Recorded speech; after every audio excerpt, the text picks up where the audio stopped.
Podcast. Ready to unlock the secrets of understanding spoken English. That's right. We've got a mountain of research and expert advice here. To totally transform how you listen. Whether you're just starting out, or you've been navigating the English-speaking world for a while. We're going to dig deeper than just telling you to listen to more English. We're going to unpack the why behind the how. And uncover techniques you might not have heard before. And like we always do, we're not just going to tell you what works. We're going to break down how it rewires your brain. To make you a more confident and fluent listener. Makes sense. It all begins with understanding the power of listening itself. Okay, so listening more than just passively hearing sounds. It's the foundation. For everything. Language acquisition. Okay, I get that. But a lot of people say reading or speaking are more important. Right. So can you really improve your pronunciation and even your grammar? Absolutely. Just by working on your listening. Think about how babies learn language. They listen for months before they ever utter a word. Right. They're absorbing the sounds, the rhythms, the intonation, and building a mental map of how the language works. So we need to tap into our inner child. Exactly. Okay. It's about rewiring our adult brains to learn the way we did naturally as kids. I like it. Active listening helps build neural pathways that connect sounds to meanings. Interesting. Which then improve pronunciation and the ability to construct grammatically correct sentences. So it's like building muscle memory, but for your ears and your brain. Precisely. All right. And one of the biggest challenges with English is the sheer variety of accents and slang. Tell me about it. Yeah. It sometimes feels like I need a translator just to understand someone from a different region. Yeah. But you're saying we should embrace that diversity?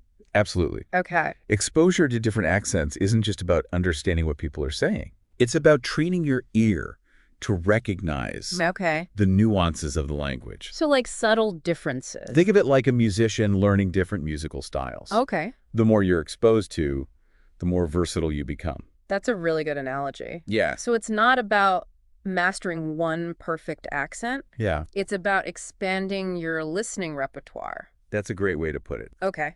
And it's important to understand that spoken English is often different from the formal English you might learn in a textbook.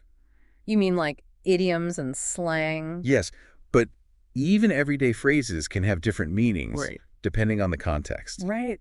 Take the simple question, how's it going? Yeah. A beginner might assume someone genuinely wants to know every detail of their day. I've definitely been there. I used to launch into this whole explanation in my commute, and they were probably just trying to be polite. Exactly. Oh, gosh. So understanding context is crucial. It's not just about individual words, but the unspoken cues. Got it. The tone of voice, the body language, the overall situation. So how do we train ourselves to become better context detectives? Well, one interesting study actually suggests that watching movies and TV shows can be surprisingly effective. Wait, seriously? Yeah. So my Netflix binges are actually educational? In a way, yes. Interesting. Because films and shows give you a visual context for the language. You see the characters' expressions, their body language, the environment they're in. All of which helps you decode the meaning behind their words. That's fascinating. Yeah. So I'm not just passively absorbing the language. I'm actively using visual cues to understand the nuances. Exactly. Gotcha. And don't be afraid to start with subtitles. Yeah. They can act as training wheels, helping you connect the spoken word to the written form. Yeah, that makes sense. But challenge yourself to eventually turn them off. Okay. And rely solely on your ears. So we're using movies and TV shows as context training. Yeah. What other powerful strategies did we uncover in this research? Well, there's one technique in particular that might surprise you. Right. It's called shadowing. Shadowing. Yeah. Does that mean I follow someone around and repeat everything they say? Not quite. Okay. It's more like you're their vocal echo. Oh, okay. You find audio with clear spoken English. Gotcha. Like a podcast or a news segment. And you repeat what the speaker says. Okay. Trying to match their pace, their intonation, even their breathing. Wait. I repeat everything, even if I don't understand every single word. That's right. Wow. It's not about comprehension at first. It's about training your mouth and your ear. to work together. So they're working as a team? It's like a workout for your pronunciation muscles. Interesting. Yeah. So it's like a mimicking game that helps me internalize the rhythm and sounds of the language? Exactly. Yeah. Okay. And it's a surprisingly effective way to improve your fluency and confidence. So I'll start to notice. You'll start to notice subtle sounds and patterns you might have missed before. That makes sense. And you'll find yourself naturally speaking with more clarity and accuracy. Wow. I'm definitely adding shadowing to my list of listening hacks. Yeah. It sounds like a fun way to challenge myself. Yeah, it is. But what about those times when I just want to relax and let English wash over me? That's where passive listening comes in. Okay. So what's that? It's like soaking your brain in the language. Gotcha. Without any pressure. To actively understand everything. So things like listening to music or Right. podcasts in the background while I'm doing chores or commuting. Precisely. Okay. You're still exposing yourself to the sounds and rhythms of English. Okay. Even if you're not consciously processing every word. Right. It's like osmosis for your ears. That's reassuring because sometimes I feel guilty if I'm not actively studying. Yeah. But you're saying it's still beneficial to have that background noise. Think of it as a way to keep your brain primed for learning. Okay. Like marinating your brain in English. I love that analogy. The flavors will eventually seep in. So we've got active listening techniques like shadowing and using visual context. And then we have passive listening, which is like giving our brain a relaxing English bath. That's a great way to summarize it. All right. And the best part is you can tailor your listening practice to your own needs and preferences. There are tons of resources available from podcasts and audiobooks to language learning apps and online platforms. Speaking of resources before we move on, let's take a quick look at some of the technology that can supercharge our listening skills. Right. What did our sources say about interactive tools and apps? Well, they highlighted the fact that technology has really revolutionized how we learn languages. There are apps that offer personalized lessons, interactive exercises, and even AI-powered feedback. All designed to make listening practice more engaging and effective. There are so many options out there. Yeah, there are a lot. It can feel a bit overwhelming. Right. Any specific examples from our research that stood out? Well, they mentioned apps like Duolingo and Babbel, Okay. which are great for structured learning and building a solid foundation. Right. But for those who want to dive deeper into authentic content, they recommended apps like FluentU and LingQ. Interesting. These platforms use real-world videos and articles. Okay. So you're learning from content you actually enjoy. That sounds a lot more interesting than just memorizing vocabulary lists. Yeah, definitely. But what about those of us who thrive on real-life interactions? Well, for that, they suggested exploring language exchange apps. Okay. Like HelloTalk or Tandem. I've heard of those. These platforms connect you with native speakers from around the world. So you can actually have conversations with people from different cultures and learn about their experiences. Exactly. That's amazing. It's a fantastic way to immerse yourself in the language and culture. That's really cool. And it adds a whole new level of enjoyment to the learning process. Okay, we've covered a lot of ground here. We have. From the neuroscience behind listening to the power of technology and authentic content. Yeah. Before we dive into some practical tips for putting all of this into action, what are some of the key takeaways so far? Well, I think the biggest takeaway is that listening isn't just about passively hearing words. Right. It's an active process that involves understanding context, recognizing patterns, and training your brain to connect sounds to meaning. And it's not about being perfect. It's about finding the methods that work best for you. Yeah. And making consistent effort. Exactly. We've got active listening, passive listening. Yeah. Amazing technology at our fingertips. Yeah. And the ability to connect with native speakers from all over the world. It's amazing. With all of these tools, anyone can improve their English listening skills. Absolutely. All right. The possibilities are endless. That's exciting. And the journey is full of fascinating discoveries. Well said. Thanks. Now let's move on to some practical tips for success. All right. How do we make all of this knowledge work for us in our everyday lives? Great question. Okay, so we've got all these amazing strategies. We do. From shadowing to context clues to language exchange apps. It's quite a toolbox. But, you know, sometimes I feel like the hardest part is actually using them. It's true. Putting it all into practice. Yeah. So what are some tips to help us stay on track and actually make some progress? First and foremost, consistency is key. Okay. You don't have to spend hours every day. Right. But even just 15, 20 minutes of dedicated listening practice can make a huge difference. So it's like working out a muscle. Exactly. Little and small, consistent effort is better than sporadic bursts. Got it.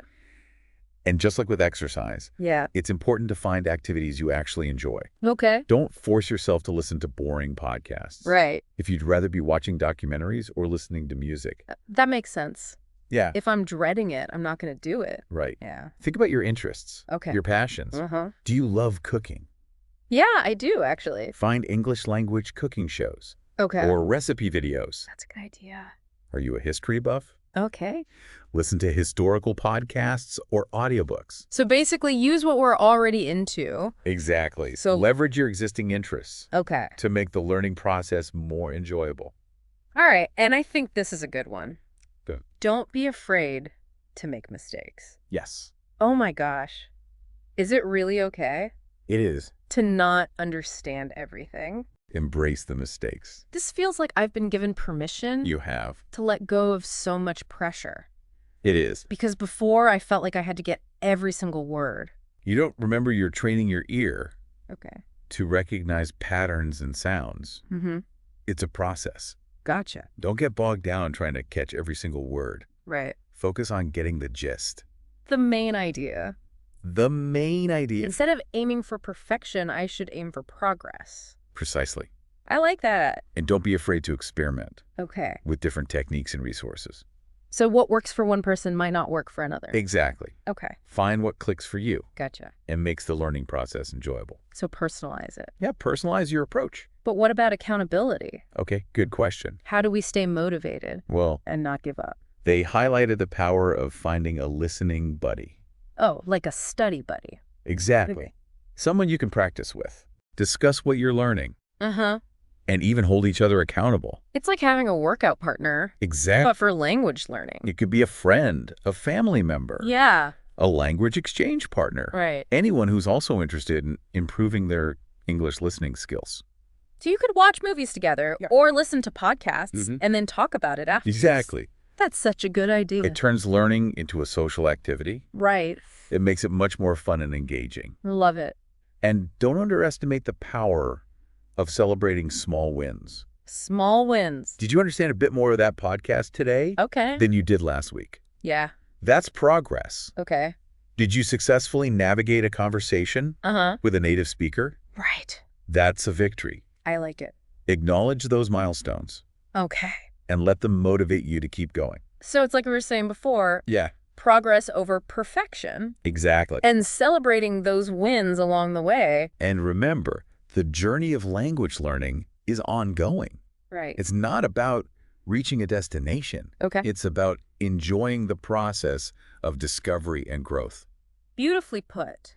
Thanks. Okay, so we've covered a lot of ground in this deep dive. Yeah, we have. We've explored the science behind listening, debunked some common myths, and uncovered a whole toolkit of strategies, resources, and even mindset shifts. Absolutely. To help us become more confident and fluent listeners. That's right. We've gone from the why of listening to the how of actually putting it all into practice. And we've kept it conversational and relatable. I think so. And hopefully even a little bit fun. I think we've done that. Yeah? But before we wrap up, I know you have one of your signature thought-provoking questions to leave our listeners with. It goes back to the idea of context. Okay. And the challenges we face as English language learners. All right. Think about a situation where you really struggled to understand spoken English. Maybe it was a fast-talking native speaker. Okay. A movie with lots of slang. Right. Or a technical presentation full of jargon. I'm already getting anxiety thinking about it. Now imagine that same situation again. Okay. But this time, you have all the tools and strategies we've discussed. Gotcha. You've been practicing consistently. Right. You're more attuned to context clues. You're not afraid to ask for clarification. Okay. And you're even using those shadowing techniques to improve your pronunciation. All right. Now I'm feeling a little more confident. So my question to you, dear listener, is this. Okay. How does that scenario change? Wow. How does your confidence shift? How much more do you understand? Okay. And how does that feeling of empowerment impact your ability to engage with the English language? That's a powerful question. It's not just about understanding words. Yeah. It's about understanding the transformative power of consistent effort. Right. And the right approach. So becoming a confident English listener isn't just a dream. It's not. It's an achievable goal. It is. With the right tools and mindset. Absolutely. So listeners, take a moment to visualize that scenario. Embrace the challenge. Okay. And imagine yourself navigating it Right. with newfound confidence and fluency. Yeah. What changes for you? How does it feel? And we'd love to hear your thoughts and reflections. We would. Share your experiences with us on social media.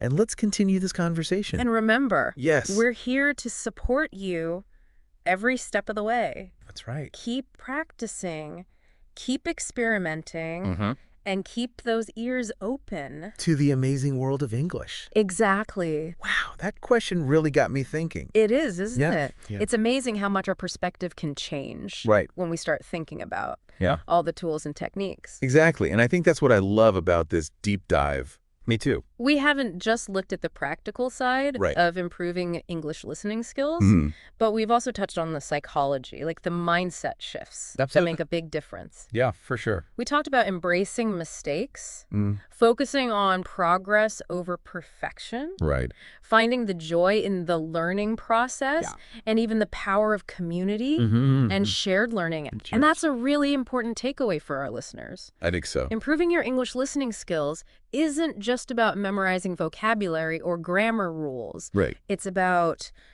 cultivating a curious and open mindset. Okay. Embracing challenges and finding ways to make the learning process enjoyable and engaging. So it's like a holistic approach. Yeah. A combination of practical techniques and a positive growth-oriented mindset. Exactly. And remember, the journey of language learning is ongoing. Right. It never ends. There's always something new to discover. A new accent to explore, a new conversation to have. So true. It's like a lifelong adventure.